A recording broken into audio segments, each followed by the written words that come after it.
মনে হচ্ছে না যে উনি চোখে দেখে। আর অন্ধ মানুষ কিভাবে টাকা নিবে আপনার? হ্যাঁ ভাই, আপনি তো ওনার টাকা নিয়েছেন? আসলেই ভাই, আমি অন্ধ না, অন্ধর নাটক করতেছিলাম। মানে? মানেটা জানতে চান? হ্যাঁ। হ্যাঁ, বলো বলো বলো।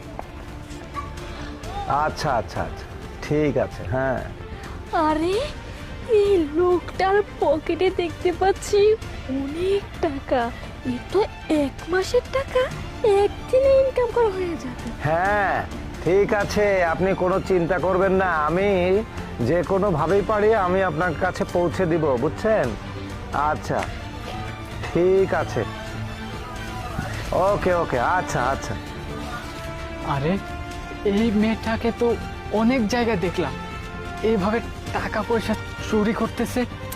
আমি তো অনেক জায়গা দেখলাম, আবার এই লোকটার পকেট থেকেও টাকা চুরি করলো। যাই হোক, এই মেয়েটাকে যেভাবে হোক ভাসাইতে হবেই আমাকে। না, যাই এক কাজ করি, আমার প্ল্যান অনুযায়ী কাজ করি। আপনার কথা আমি বিশ্বাস করবো কি করে? হ্যাঁ, আপনার স্যার- কাছে কোনো প্রমাণ আছে? স্যার, আমার কাছে আরেকটা প্রমাণ আছে। এই দেখুন ফোন। ফোন ওখানে? হ্যাঁ, এতক্ষণ যা হয়েছে এই ফোনে সব কিছু রেকর্ড হয়েছে। বুঝতে পারছেন কি কি ঘটছে, কি কি হবে, আপনি নিজের চোখে দেখেন।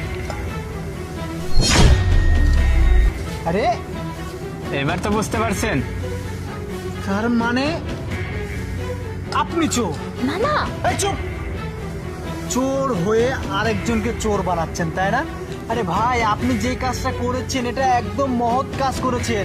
আপনি অনেক ভালো কাজ করেছেন। আরে ভাই, এরকম ভাবে অনেক মানুষের কাছ থেকে এভাবে টাকা পয়সা চুরি করে নেয়। এই দেখেন, হাতে এখনো টাকা পয়সা আছে, দেখছেন? টাকা দে। সি সি সি, একটা মেয়ে মানুষ হয়ে এইভাবে রাস্তায় ওপেনে চুরি করেন, লজ্জা লাগে না? আপনার ফ্যামিলি আপনাকে শিক্ষা দেয়নি? হ্যাঁ, কোন ফ্যামিলির সন্তান আপনি যে ফ্যামিলিটাও হয়ে চোর? চোর না হলে এইভাবে মানুষকে ঠকায়, এইভাবে মানুষকে চুরি করে? হ্যাঁ, আরে আজকে উনি ভদ্র, উনি ভালো মানুষ জন্য আজকে ওনার ওই লোকের টাকাটা উদ্ধার করতে পারলো, আর আপনার মতো মানুষকেও সাহায্য করতে পারলো। আপনি কি ভেবেছেন আপনাকে ছেড়ে দিব আমি? হ্যাঁ, আপনি জানেন আমি কে? আমি একজন গোয়েন্দা, আমি সিভিলে ঘুরি আপনাদের মতো এরকম লোক ধরার জন্য। সেটা আজকে আমি নিজের চোখে দেখলাম। এটা তো আর প্রমাণ দরকার নেই, আমি নিজেই স্বয়ংসম্পূর্ণ। আর স্যার, প্রমাণ তো আছে। এই ফোন আমাকে অবশ্যই বলবেন। হ্যাঁ, আপনাকে তো অবশ্যই দরকার। আপনাকে আমি থানায় নিয়ে যাচ্ছি, চলেন আমার সাথে। স্যার প্লিজ এবারের মতো মাফ করে দেন, আর জীবনে আর চুরি করবো না স্যার, স্যার, একদম মেয়ে শুধরে যান, যাবো স্যার। ভাই স্যার চলুন, আমার সামনে চলুন। ভাই আপনাকে ধন্যবাদ, আপনি একটু আসুন, থানায় দরকার। চল চল।